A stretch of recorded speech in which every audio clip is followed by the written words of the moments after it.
sedekah paling besar pada siapa pahala? Yas'alunaka madza yunfiqun qul ma anfaqtum min khair falil walidain. Sedekah yang paling besar pahala pada mak bapak.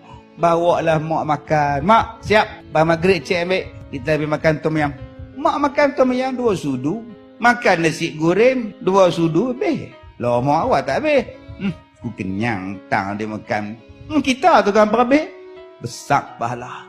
Mak bukan nak pergi Amerika. Dia nak pergi umrah. Mak bulan 12 ni cik nak pergi umrah. Mak ikut nak? Mak ikut tau. Cik bawa mak cik belanja semua.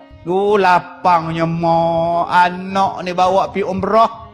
Yang nombor 2 sedekah paling besar siapa? Wal aqrabin. Pada orang yang hampir dengan dia. Suami dia, isteri dia, anak dia, adik-beradik dia. Sebab tu abang-abang sedekah nombor 2 yang besar pahala sedekah pada isteri.